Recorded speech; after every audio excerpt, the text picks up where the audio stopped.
Welcome, Hop Nation podcast. Today, I'm very excited to have Pete Cohen on the show, who's a new friend introduced through our friends Jim McManus and Chris Norton at Mentor Group. Good morning, Pete. Good morning. It's an absolute pleasure to be here, my friend.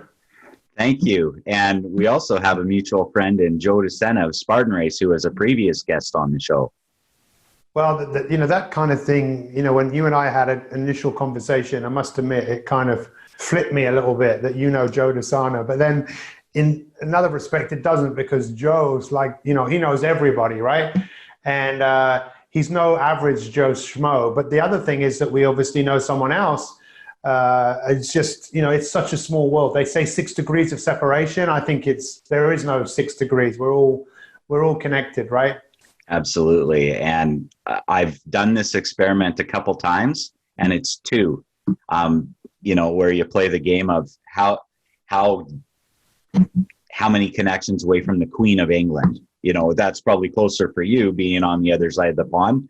But for me, found out it was 1.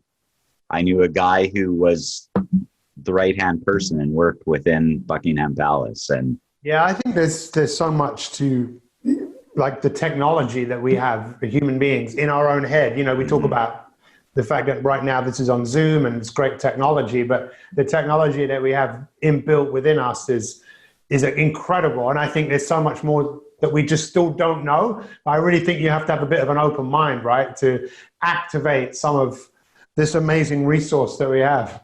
Absolutely. And it's infinite, which is something that I don't think anyone really realizes, like, how big that is.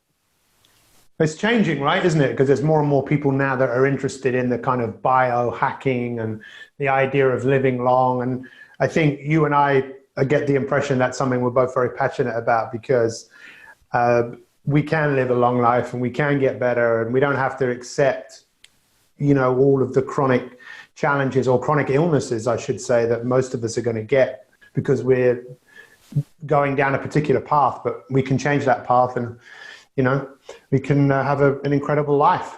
Absolutely. And that, the message that we don't have to settle for mediocrity and, a life of known comforts, because eventually that becomes uncomfortable. Well, I know one of the things you'll probably find out is I am so fanatical about words. I know I've got some words on the board behind me here. I love teaching with the blackboard, but teaching what I think everyone just needs to know. And some of it, you only need to hear it once to kind of get it. But one of them is actually mediocrity. I didn't know this, but the word mediocrity comes from a Latin word meaning medius means middle, and occurrity is rugged mountain. So mediocrity for me is being caught in the middle of a rugged mountain. You're just kind of stuck, and you don't go up and you don't go down, you just stay where you are. And I think, when we live a life like that, there's a part of us that's just dying, because ultimately this thing needs to grow. It needs to evolve. But we have that battle, don't we, in our head, the part of us that just wants to stay where we are. And I'm still as fascinated by this as I ever have been. Absolutely. I love it. And, we resonate on so many levels. So it's so exciting to get you on the show. What I'd like to do for those here in North America that may not know about you, which would be surprising at this stage, but I'm making an assumption that there's, you're really well known on the European side. And I want to, really bring out who Pete Cohen is on this side. So I'm going to read the bio from your website. So Pete Cohen's a best-selling author, leadership speaker, and high-performance coach. He's one of the world's leading keynote speakers and business coaches on personal performance and leadership. He mentors and coaches leaders in some of the most successful organizations globally. Hundreds of thousands of people from all over the world have been motivated and inspired by Pete to take the lead in their lives. He has professionally impacted the lives of business executives, top athletes, professionals in all walks of life, and many more besides. Among the notable people Pete has worked and coached: Sally Gunnel, Ellen MacArthur, Ronnie O'Sullivan, the Arsenal Football Club, and his work with international brands include Bic, Ingersoll Rand, Premier Foods, Barclaycard. Pete focuses on the importance of being inspired and people having a strong belief in themselves and what they do. He's the author of 19 published books, several of which have been bestsellers across the world, including Shut the Duck Up, Habit Busting, Life DIY, and Sort Your Life Out. He's also presented his own show on TV, The Coach, and was the resident life coach on GMTV for 12 years. Pete is known as the Inspirator for his relentless commitment to coaching and inspiring people to create a life of vision, passion, and success. He shows people how to take the lead, not just in business, but in their health and relationships. Wow, Pete. Do you wear a cape? Well, it's funny when you hear that. I feel less self-conscious than, I used to. I used to feel self-conscious about, people are talking about me. And, for many years, I think I was trying to prove to the world that I was good enough. And that's why I think I've maybe done so many things. But I think the reality is I'm proud of what I've done. But you know what, Corey, I really, truly believe that I haven't even started.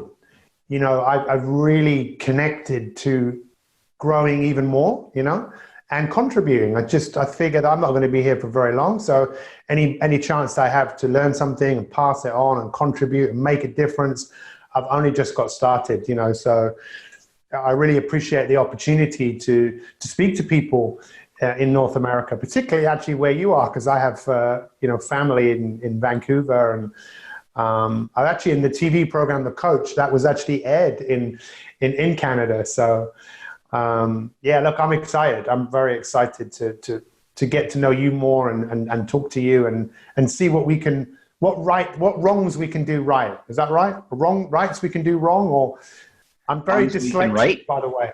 Wrongs we can right. Yeah. I love it. Hopefully that's right. I don't know.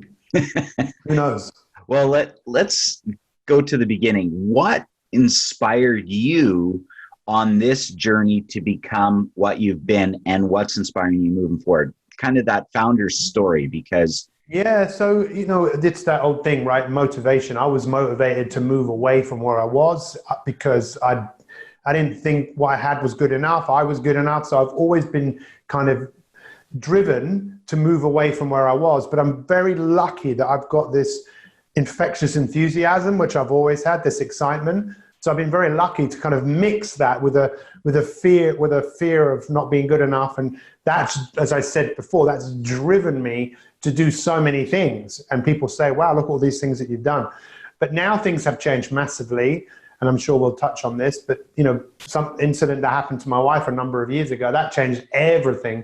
And that actually taught me to look forwards, because I never really looked forwards. I used to hate questions like, where do you want to be in 5 years' time? I was like, I'll ask you that question, but don't ask me because I've not got a clue.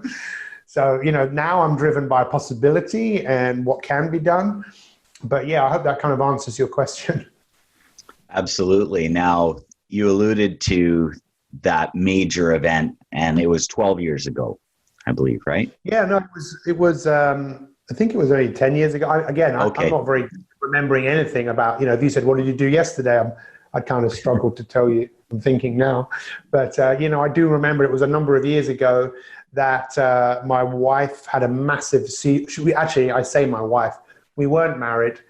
We'd been together for a year. I did not think I was going to end up marrying this lady. But in her hour of need, I really stepped up. And again, I'm revealing quite a lot of insecurities about myself, but I really don't care. I think for many years with relationships, I always wanted women to really like me. So I go out of my way to get them to like me, and then they'd really like me and want to be with me all the time. And I'm like, whoa, now I back off and run away. And I think this was the first time in my life I was kind of faced with, when this happened, what do I do? I wanted to run away, actually, when she had this big, what's called grand mal seizure, but I didn't. And she was rushed to hospital. She was diagnosed with a very aggressive brain tumor. She was given 18 months to live.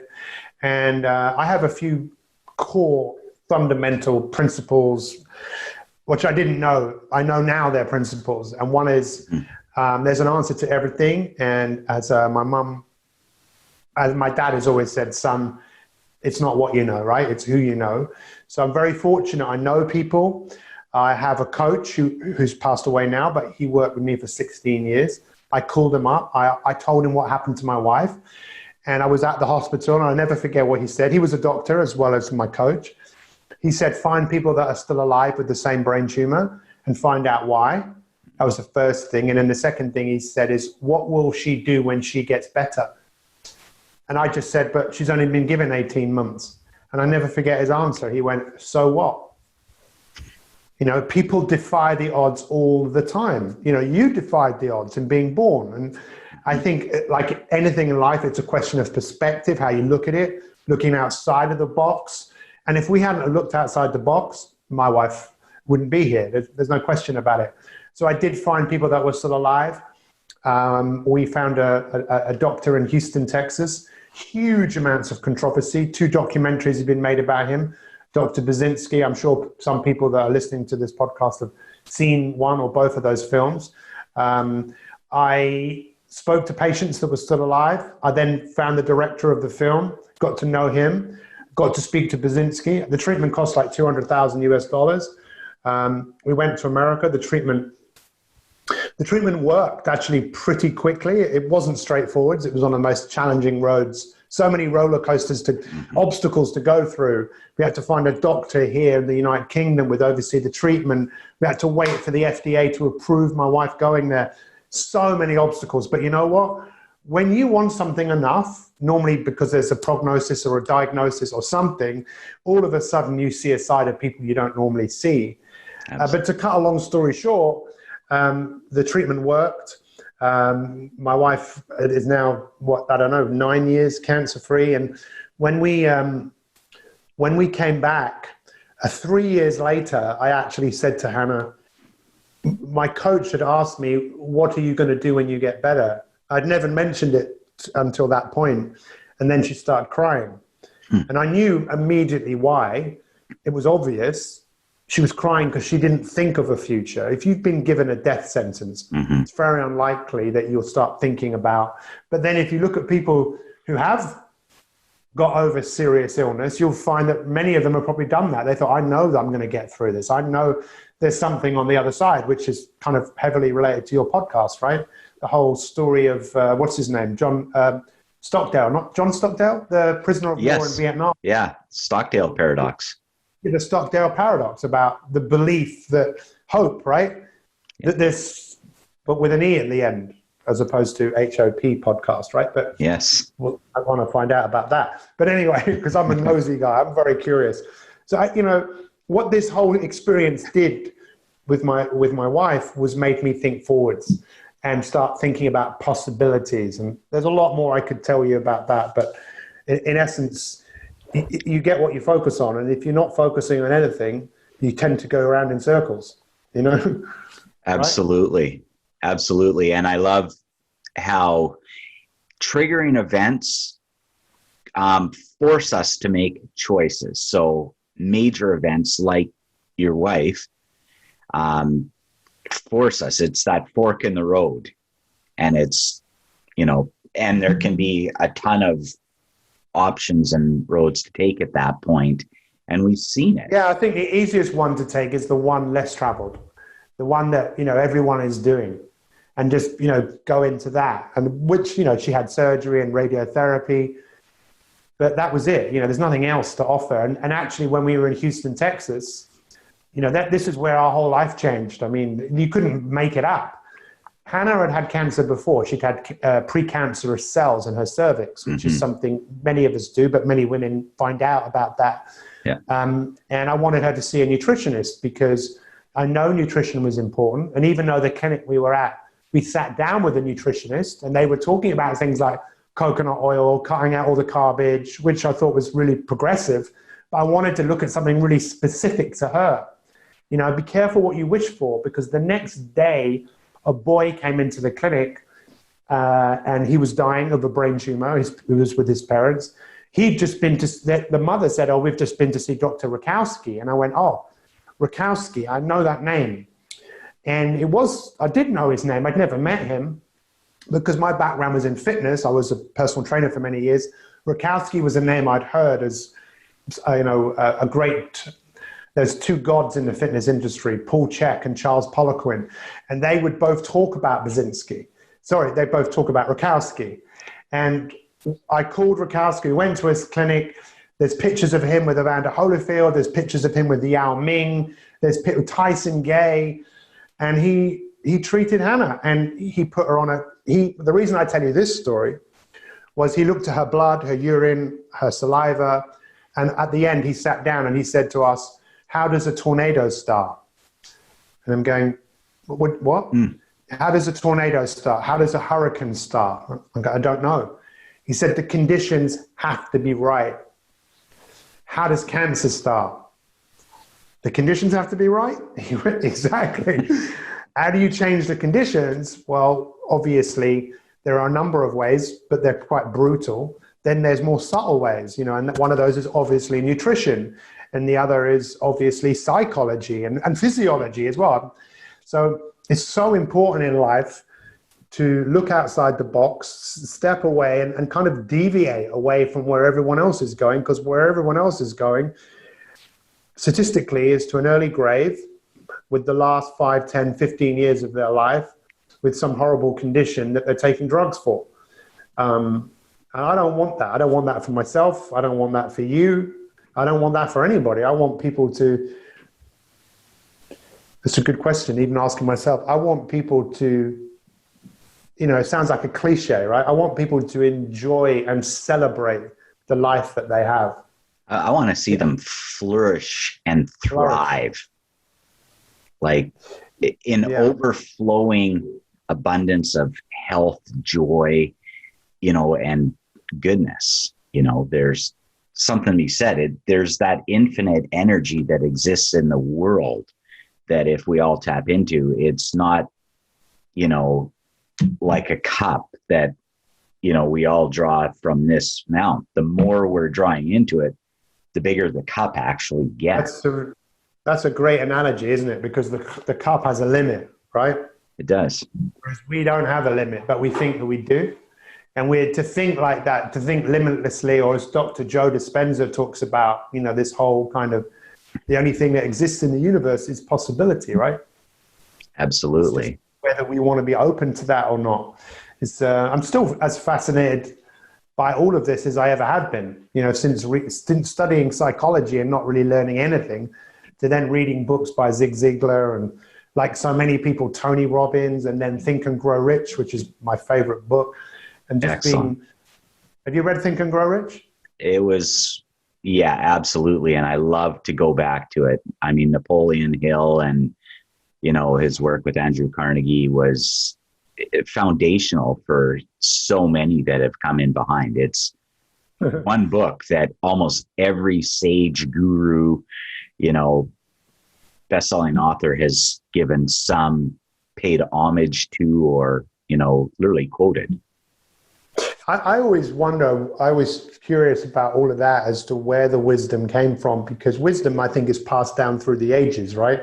So there's this guy, Andrew Carnegie, who comes from, a small little town in Scotland, goes to America with his family and works in at a bottle factory. Then he does Morse code and he's hearing the iron keeps on breaking and snapping. So he asks the question, what's stronger than iron? He doesn't know.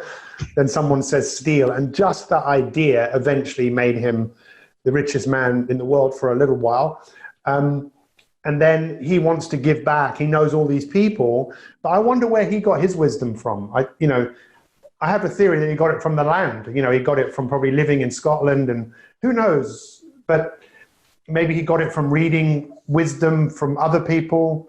But you're right, that book, if you think about who is that book influenced, it's like from all of the major personal development authors, they all cite that book, from Jim Rohn to Zig Ziglar, to what's that guy who's still alive, who's 90 now.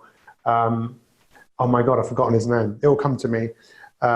They all kind of, Robert Kiyosaki, they all talk about that book. But what's fascinating to me about that book is a lot of people have read books once, but that's a book that people who have read it, very few of them have only read it once. It's like they feel compelled to it's almost like the book is speaking to you. But the title really puts people off. It put me off. For years, it really put me off, Grow Rich, because I thought there was something wrong with being rich. But I think differently about that now. Yeah. Well, it was interesting because at my grandfather's funeral, I remember my cousin who was doing the eulogy said, Avi was not a wealthy man, but he was a rich man. And at the time, I was in the stock brokerage industry. I had a financial firm, and it was all about the wealth. I'm literally managing $100 million of other people's wealth and their financial futures.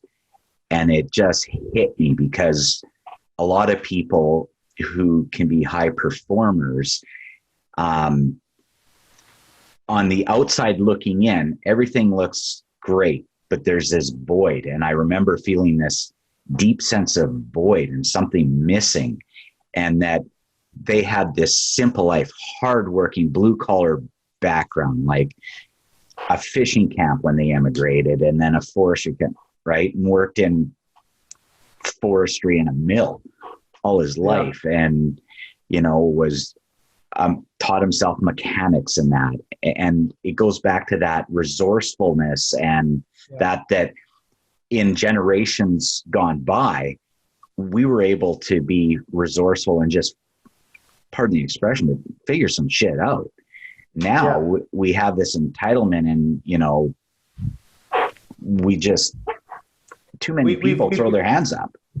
We've become settlers. It's funny, actually, when you were just talking, all the hairs on the back of my neck just stood up, because this podcast and the way that we're recording it is something I pictured in my mind, right? And now it's actually happened. It's happening right now as we're speaking. So I pictured having a screen on the wall, the camera here, the board behind me, so I can look at you, as opposed to looking at a camera for so long, which is a really weird thing to do. But now it's like, it's something I envisaged, and it relating to your point that we now are settlers. We've created a world where living well is settling. Living well is, what you've accumulated. And that's killing us, because we're not settlers. We are not settlers. We are hunters. We are gatherers. So that, whether we like it or not. And if we wake up to the fact that we need to hunt, not in a necessarily way for food, but we used to forage for food, right? So we've moved so far away from what we were designed and made to do. It's killing us.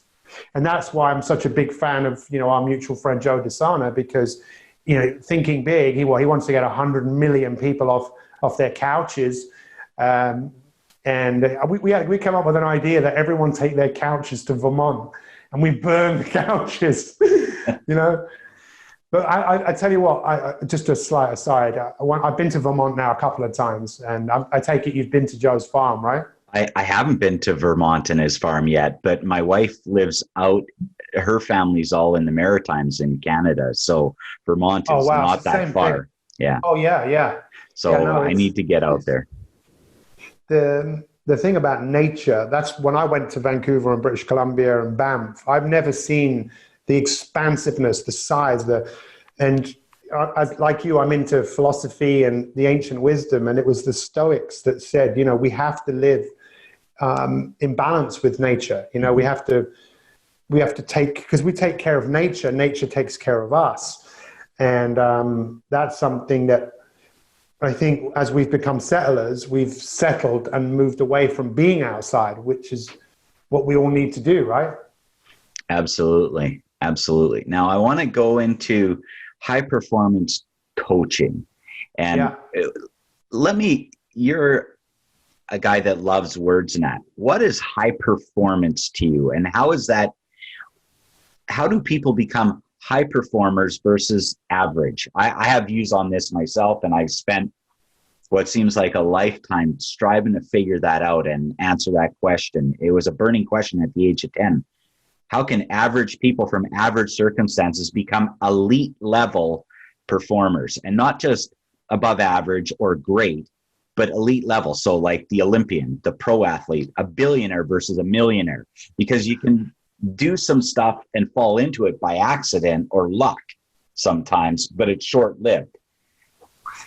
So in terms of high achievers from millionaires to billionaires, I'm not sure. I can think about it and probably come up with a few theories, but in terms of athletes, that's something I know quite a bit about. So I've had the fortune of working with some of the greatest athletes from this side of the world, right? When we talk about snooker, most Canadian, well, you probably know what it is, but I grew up playing snooker and pool. Oh yeah, what's the name of? Was it Kirk Stevens? There was a very famous. No. What's his name? Cliff? No. What was his name? Clive. There was a famous Canadian snooker player who won the world championships. Oh my God, it will come to me. Yeah, I'd have to go back and look. Don't worry, it's no big deal. But I actually saw a documentary about the hockey player. What's his name? The greatest. Rakowski.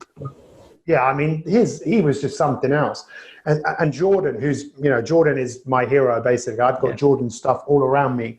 And in answer to your question, because I was always fascinated by that, but fascinated by it because I loved sport, and I was good at some sports, but I never got to the level which some people thought I could.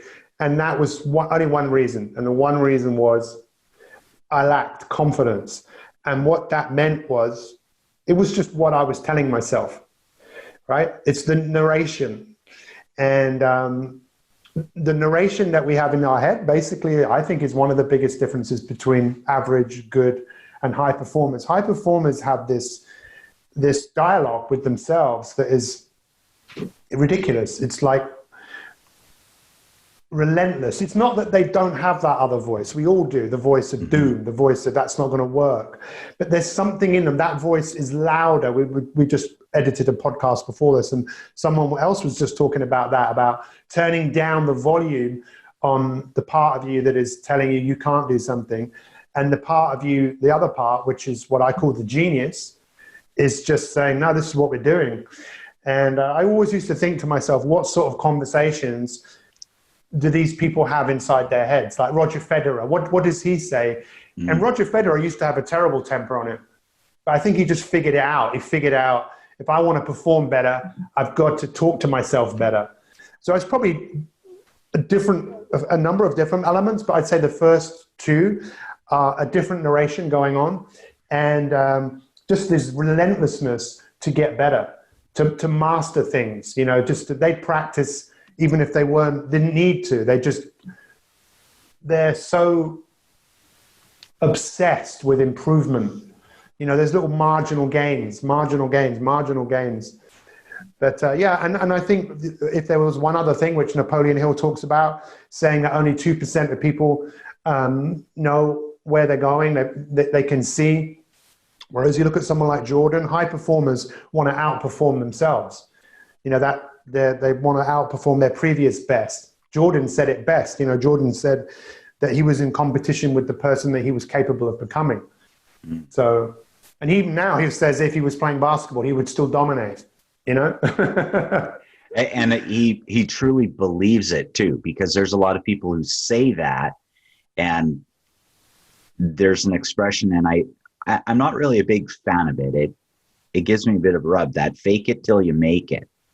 I think if you do that, you don't have the fundamental belief behind it, and then lack the confidence. And when you were talking, I had this wordplay going on in my head, and it was turning, the saboteurs into supporters. So the high achievers, the voice in their head becomes their supporters rather than focusing on the saboteurs. And we all have them, right?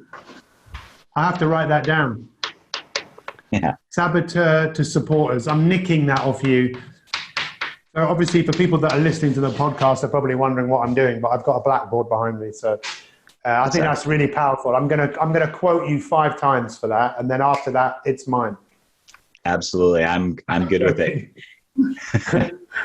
Awesome. So, in working with high performers, what are some of the differences you find in character as well as mindset with those that are high performers now, and Is there anything kind of in the background that you see? Is there any similarities where maybe there's an exclusion? Like some of us just can't be high performers. And I say that with a bit of a smile on my face because I have a feeling I know where this is headed. I think everyone can be a high performer. They've just got to have a big enough reason to perform. And if your reason to perform is that you don't like where you are and you want to move away, you'll probably get quite far. But if you, like I say, you want to go to the next level, then you've always got to believe there is a next level. In answer to your question, what I've noticed about high performers is they're very open to suggestion. Mm-hmm. They're the highest of the high. They still want to learn. They're still curious. I used to do hypnosis, as you probably well know, because our other friend, Harry Nichols, I trained with him in the 90s. I know he lives out there. I trained with him. And we used to hypnotize each other, actually, when we were learning. And when I started working with elite athletes, they were so easy to hypnotize because they were open to suggestion. That really amazed me. You could put all of them into a trance. You could get them to relax. You could get them into, that's it. That's why. You could get them into the zone. And that's it. And Mihaly Csikszentmihalyi talks about flow and the rise of Superman. Is it Kotler? That's another book. Yeah. I remember how to say that name. Mihaly Csikszentmihalyi. Csikszentmihalyi. Yeah, I mean, I actually said that to one of the athletes I work with, Sally Gunnel, who, everyone who's watching this, go and watch. This is an amazing, amazing story. Sally Gunnel, one of the most successful British athletes in history. She won Olympic gold in 400-meter hurdles, 1992. 1993, that's the race everyone should go and watch. Just type in Sally Gunnel, Gunnell, Sally Gunnel, 1993. So prior, 91, in the World Championships, she was winning and came to the last hurdle, and she looked at the hurdle and she said something to herself, and she knocked the hurdle and she came second. And that was a big wake-up call for her because she realized her thinking was getting in the way. If you're running 400-meter hurdles, you can't think too much because you've got hurdles, you know? Yeah. And she thought, I need to get some help. So if you want to get some help from someone who's already done what you want to do. That's a good idea. So she got help from the guy that won the gold medal in 1968 in Mexico, the same event. And he talked to her and he said, Sally, do you ever visualize the race? And she said, sometimes, but not always. And she goes, sometimes I visualize and I don't actually see myself winning, so I don't always do it. And he went, Sally, if you want to win gold in Barcelona, 1992 Olympics, you have got to start thinking about this. You've got to start training your body with your mind so your body starts to feel what your mind wants it to do. And she's a brilliant learner. Well, again, very open to suggestion. She practiced. Won in 92. But what's more amazing, in 93, she got better at it. And if people watch the race, when she crossed she had a cold. When she crossed the line, watch what happened. Okay, because she didn't know that she'd won, and she didn't know she'd broken the world record. I'm kind of spoiling it for everyone, but if you watch it, you'll understand more of what I'm saying, because she genuinely didn't know that she'd won the race. She's congratulating everybody, still not knowing that she'd won. Then she worked out that she'd won, and she starts jumping up and down going, it's me, it's me, it's me. And then she works out she's broken the world record. Wow. Run the fastest time anyone has ever run that race. And it's amazing, right? But we can all outperform ourselves. We're just not on stage every day in the Olympics. We're just some of us are living a life that everyone else is living, but we can still be higher performers in what we do, I think. Absolutely. And you talked about how they love feedback. And I remember watching a bunch of Olympic athletes in a last chance qualifier for the Brazil Olympics while I was doing my residency. And the person who I was really drawn to watching, and I had no idea who it was at the time, was Andre DeGrasse. And it was because he was wearing a Canada singlet, and he was the 100-meter racer that, came second to Usain Bolt in the Olympics. But I watched, he was the first person out there and he was one of the last people out there. He had already qualified. And I remember... That's another major attribute, right? You know, they're all out there working harder than everybody else. Absolutely. And I mean, Michael Jordan, Kobe Bryant in the NBA, they were known to be that sort of... Well, you know, did you hear about Kobe? Michael Jordan gave a talk about Kobe Bryant when he passed away, and it was amazing because Kobe met Michael Jordan, and Michael Jordan gave him his number and said, "If I can do anything to help you, just let me know." And he kind of regretted it, at least jokingly, because Kobe would ask questions all the time. He'd text him 3 or 4 o'clock in the morning, asking, "What should I do about this? How should I manage that?" And that's what mastery often is. It's like, I want to learn everything I can learn so I can get better rather than settling. Because again, we're not settlers. They want to, you know, get better.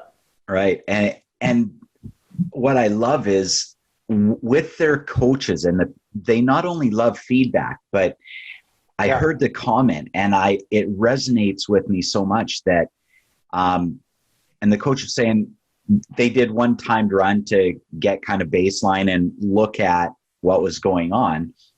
And he came back and he started, the coach or whoever was doing this said, you know, that was a great, you know, run. And he stopped him and said, "Look, you know, I'm not looking for someone to blow sunshine up my ass at this stage.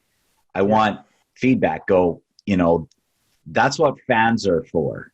Go, as a coach, I want you to give me all the feedback on what I need to improve and keep getting better and better." And it's that loving, you know, in the struggle. And when you stretch outside the comfort zone, you know, and do something you haven't done, more often than not, you aren't doing it the first time. You need to get feedback to learn when you stretch outside. And he said, you know, I'm looking for coaching, not, you know, a cheerleader. And I thought, you know, that's what we all need. We need to embrace that philosophy, I think, if we're going to up level and upskill. Yeah, well, it's all about coaching and mentorship, and you know, that's what I think everybody needs. I mean, my wife would be dead if I hadn't had a coach, but I also sold a business in 2003 for a lot of money. I never would have done that without my coach, because I didn't know what the hell I was doing. You know, it's just, we have to sometimes ask for help. And actually, there's so much help out there. I suppose when there's not a lack of help or a lack of knowledge, it's just the application, right? It's like doing the work. And the will. You know, definitely getting the strong enough why, or, you know, and you're about inspiration. So tell me how did you land on Inspirators as I'm not actually sure. I think it's because I just love words, and I think I heard someone else say the word, and I thought, where's that word come from? What does it mean? And really, the word inspiration it's like a breathing. You know, you're inspired, so that means you're breathing life into something. So the last book I wrote, which is called Inspirators, was about inspirational leaders. So I've been very fortunate to coach and mentor many of them. So I sat down with them, filmed them, talked to them, and then extracted that information and then put it into a book that basically is around the leader's journey, which is very similar to the hero's journey. Joseph Campbell. Yes. You've heard of Joseph Campbell. I can tell by the smile on your face that, you know, he was George Lucas's mentor, you know, the guy who spent his life looking at the hero's journey, someone called to an adventure, they don't want to go. So every chapter of this book relates to a different film. The first film is Mary Poppins. You know, Mary Poppins, you know, what was she? She was a disruptor, right? She came into something that everyone thought was functioning apart from the children. And the father was in denial. The mother was in denial, and she comes in and disrupts everything. But and things need to be disrupted. Absolutely. You know, you're obviously a disruptor. The biggest disruptor I know in the world, I think, is Joe DeSana. You know, who I know personally. You know, obviously he's disrupting. Yes. It's like, hey, we've got to do something. We've got to disrupt this, because if we don't, we're in trouble. You know, and that's when I work with an athlete. I want to disrupt what they're doing. Because I think it's only through turning things upside down, you can then, and inside out, put them back together again and make them work better go out and perform, and keep doing that. Keep doing Absolutely. Like, be a positive rebel, because you can be a disruptor and take a negative destructive path. But then there's also the being a disruptor and a positive. So I've always said, that's going to differentiate, but make sure you're making the choice to go down the right path and you're fighting the good fight, so to speak. Yeah, definitely. You have to. Excellent. So for you, tell me, what's one of your proudest moments in terms of the work you've done, in terms of coaching or something, that when you think of that, it warms your heart and even gives you that emotional when you go back to it? Well, there's obviously only really one, and that's my wife, because every day when I look at her, I have to sometimes pinch myself that she's still here, and I have to thank my dad, because my dad taught me to look outside the box and believe and know people. So I still want to know as many people as I possibly can. But again, it sounds maybe a bit cheesy, but it's true. That's the biggest achievement, because I don't think she'd be here if we hadn't have done that. I suppose apart from that, working with the snooker world champion Ronnie O'Sullivan for 2 years was fascinating to me. So I was with him for 2 years, and it culminated in him winning the world title for the second time. That was fun. It was tough. It was emotional. But I honestly feel that my best work is ahead of me. I really do. So let's talk about that. So you're striving to better yourself and up to that guru status. I mean, many could argue you're already kind of that sage guru, but I know in your own mind, you want more. So what's the next phase for Pete Cohen? Well, there's a couple of things, but one of them is definitely, I have a coaching community, I have a coaching program, and it's something I'm very passionate about helping people live life by design, not by chance, but by choice. The thing that separates us from everything else in the universe, as far as we know, well, not the universe, in this world, is choice. Mm-hmm. So we are making choices that are either doing one of two things. We're either growing or dying. The natural state of the garden is decay. We have to go to work on this thing. So I want to continue to provide an environment that people are working on themselves, that they can look at themselves in the mirror and say, I did that. I don't want them to say Pete Cohen did that. They did it. I maybe had a part to play in it, but I want people to own themselves. There's no greater joy when you see someone who's walking in their own greatness. And I think that's what I could get quite controversial about it, but I think that's what all of the great religious kind of people, from Gandhi, not that he was necessarily religious, but people like Jesus, Muhammad, Moses. I think these guys wanted people to find greatness in themselves, not to follow someone else. I think Buddha apparently used to run away when people used to follow him. Jesus apparently didn't want everyone, following him. He was like, look, I've got something to say. He ran to isolation. I need to get away from this. Yeah. After his big successes, what did he do? He would escape from the crowd. And I think he was trying to share. I think what happens sometimes when people show you how great something can be, you then think that they're great. So I think that a lot of great people like Muhammad Ali or Michael Jordan or, all these great people, I obviously just talking about sport here, but I'm talking about every type of person who's done something great.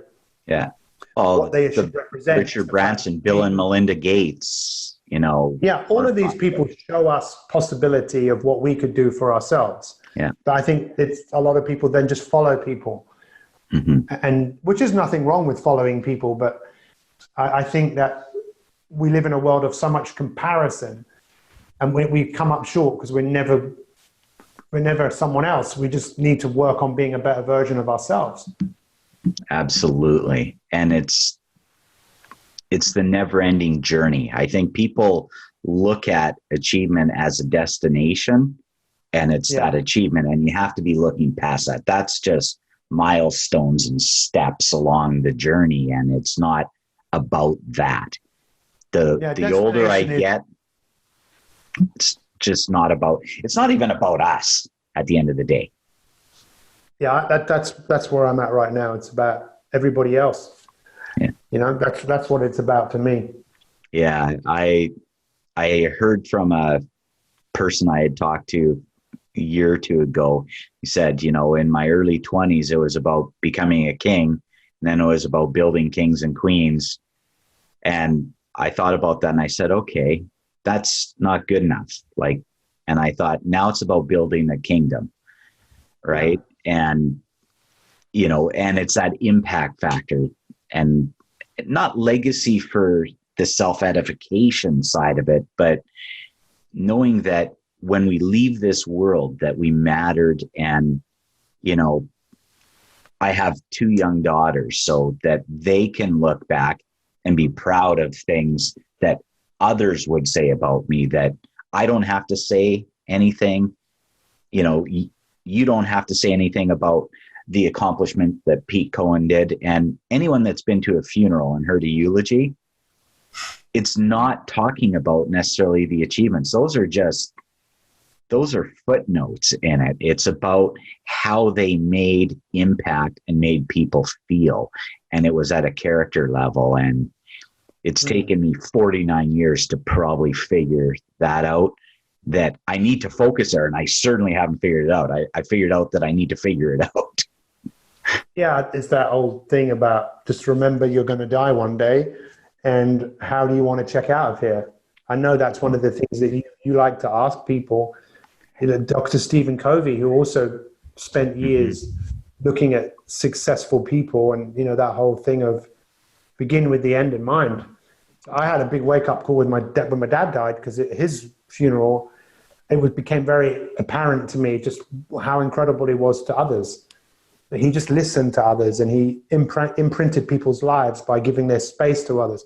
So I think, well, I want 10 times more people at my funeral who were all impacted by something I said or did. And my memory, my energy, it lives on. You know, it's taking what I learned from my dad, pass it on. So many things need to be passed on, right? Well, that's how we've learned throughout history. It was an oral tradition and storytelling that we learned through that. And because for millennia, we were illiterate people by today's standards. So that was the only way to do it. Yeah.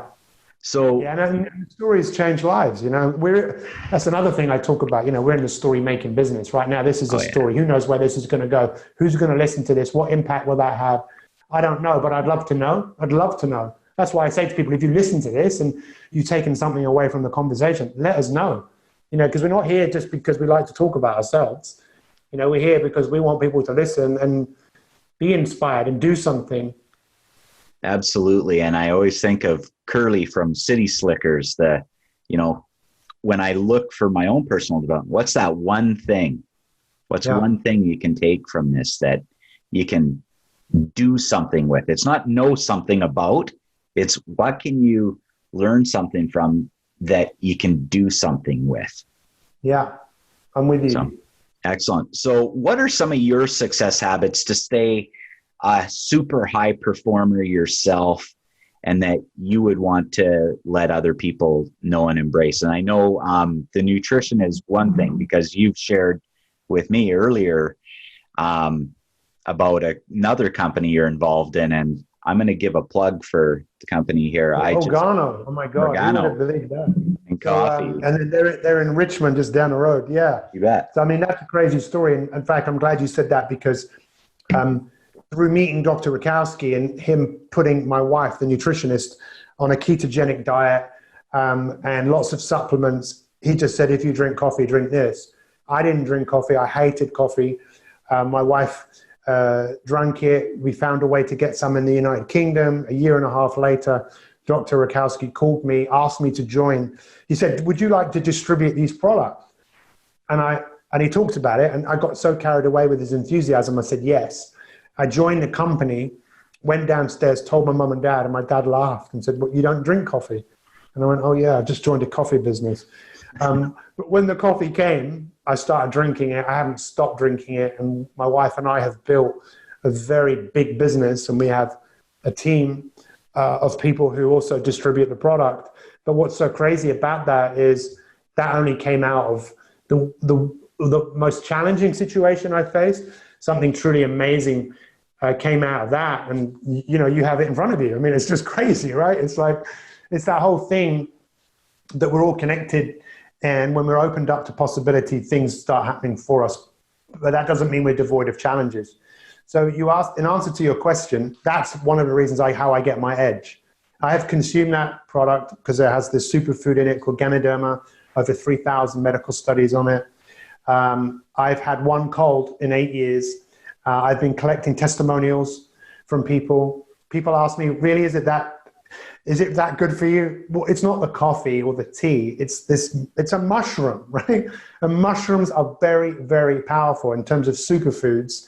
This mushroom, some people believe, is the most powerful superfood on the planet. Over 3,000 medical studies on it. So that's one thing, but the other thing is exercise. You know, yes.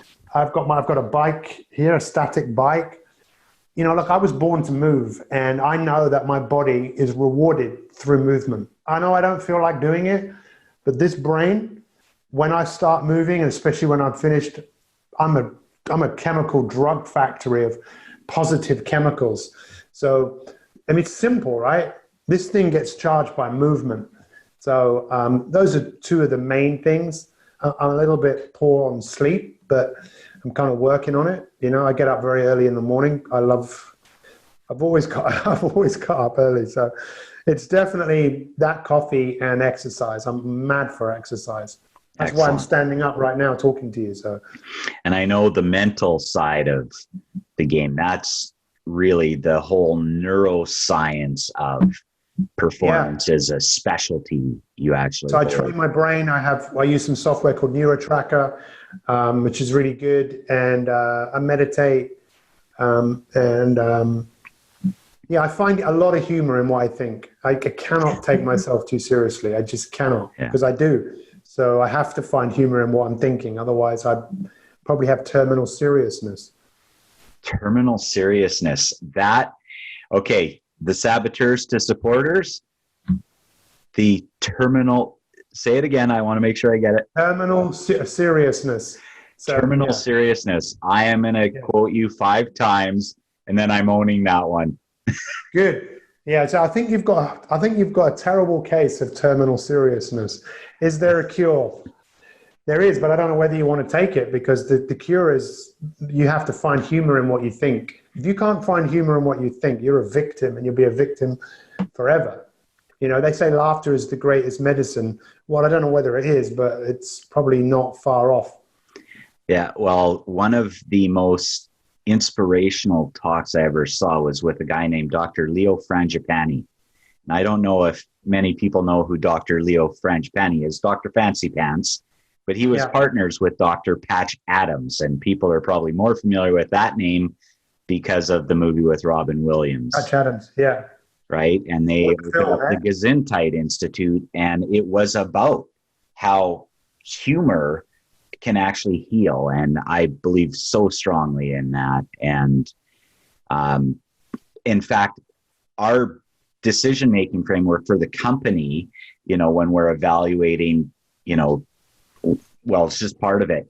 The final thing, and it has to hit all 10. We have a checklist. The last one is it going to be fun? Because, I mean, the reason why people don't achieve their potential is really, I think it can be summed up 2 ways. They give up too easy or too quickly.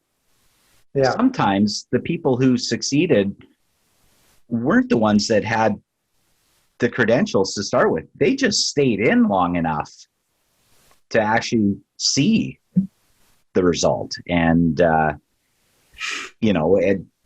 didn't give up.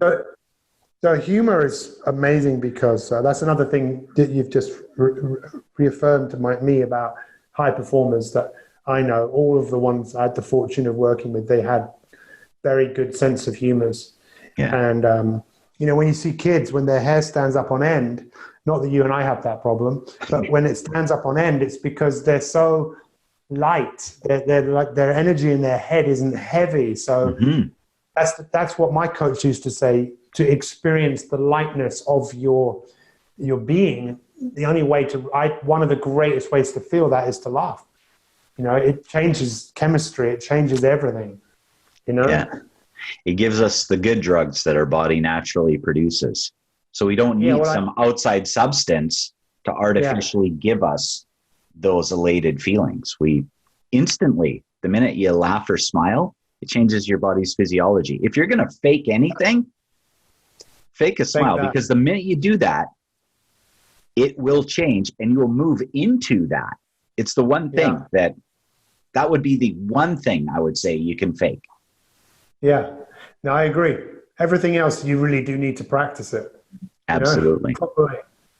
So before I get to the last question I want to ask you, Pete, tell me about, I believe it's Mi365 and the program. Yeah, so this is my coaching, and it stands, the MI stands for the individual, like me, and doing a 365, really 365 days of kind of working on yourself. So in what we do, we have 10 areas that we want people to go through. One of them is on habits, willpower, mindfulness, wellness, leadership, creativity, upgrading your life, just stuff that we want people to not just know, we want them to apply. So, and we also have a journal, and it's just, I love it. In fact, I don't know whether you can see there's a black eye. I can't. You need to probably move it down, but I saw it. There's a dot above it, and the dot above it, for me, that represents, like, what are you here to do? What's your purpose? Again, Napoleon Hill talked about that, the definiteness of purpose. And I personally believe we're all here to get better, being a better person, and also to contribute, to pass things on. And we know that. We know it. And once we start to wake up to that, then life becomes so much more meaningful, right? Fun. Absolutely. Absolutely. And I'm looking forward. I've actually ordered the journal. You didn't know you just posted it. My colleague, Louis, he literally just posted that. That was what we put into isn't that strange? Because I actually like to, when we send things, I like to go to the post office and send them out. So hopefully it will be in Canada soon. So thank you for that. Thank you. Well, and I know that you've also worked with, our good friends at Mentor, and they've developed the app around it. I've seen the workbooks. It's something, through my connection with them that I'm looking forward to promote. So I really appreciate you taking the time to be on the podcast today, get a broader introduction into the Canadian market anyways. I'll claim that, and we'll, see where this goes. And I'm looking forward to being on your podcast here in the next little bit. But with the last question, we were talking about legacy and impact and what's next. Imagine your 100th birthday celebration. So before you die, your 100th birthday, you're getting people around to hear, who do you want there and what do you want them saying about you? I want anyone who wants to be there to be there. I definitely want my nieces to be there. So I have 3 nieces, and I haven't spent that much time with them in their life, but I have spent a fair amount of time, and I realized that I've had a big impact on who they are, especially with their humor, and just, I know I've had an impact on them to the point where they feel they can do whatever they want.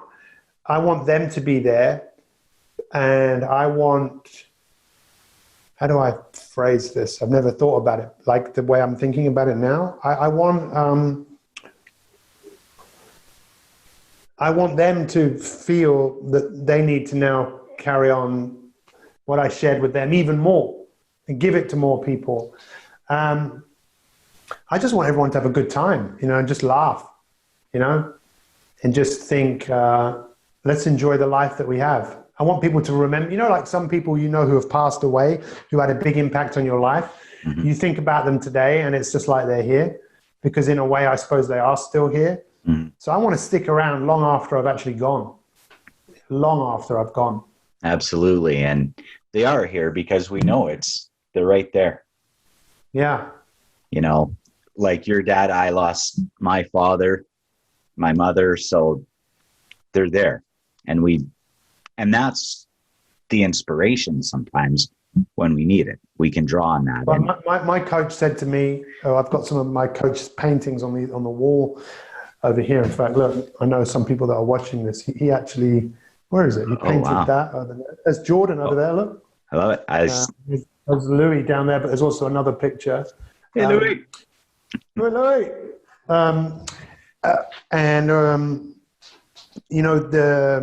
I've forgotten what I was saying. What were we saying? Oh, yeah. Isn't that crazy how you can honestly forget what you're saying when it's just because I've been talking so much today, and I've been awake since 3:30 this morning, and I get so carried away in what I'm doing sometimes that I sometimes just forget what was I actually saying? What was I saying? Do you remember what I was saying? Before we went to the pictures? Yeah. We were talking about how people impact us, and we carry it kind of in the heart. And so what my coach said to me, thank you. What my coach said to me, Raphael, he said to me that he said, when you want help, he said, what do you think I do when I need help? I said, I don't know. He goes, I ask my mum and dad. He said, they're not here, but they're out there, but I have to ask them. If I don't ask them, they won't help me because they're having such a good time where they are. He said, that's what some people call divine intervention. Mm-hmm. You ask for something, it will come to you. Now, some people obviously wouldn't believe that at all, but I personally believe you never die. You just don't. Your life force, your life energy, it goes somewhere. Yes. And everyone's entitled to their own belief. My dad was not a believer at all. He used to think that when you're dead, you're dead. And I said, Dad, do me a favor. That's what I said to him, right? I said, Dad, when you're gone, let me know that you're still here. And I said to him, I want you to be a bird. I want you to come and tell me as a bird. We have a robin that literally, a little robin, who comes here every single day making the loudest noise you'll ever hear. And some people might say that's just bullshit, But for me, his memory stays with me forever. And I have a duty to pass on what he shared with me. So, yeah, thank you for the opportunity. I really appreciate spending this time with you, Corey. Well, thank you very much, Pete, and looking forward to a lot more collaboration down the road and sharing a lot of your message and what you bring to the table, and looking forward to seeing the next phase and up-leveling that is ahead of you. Thank you.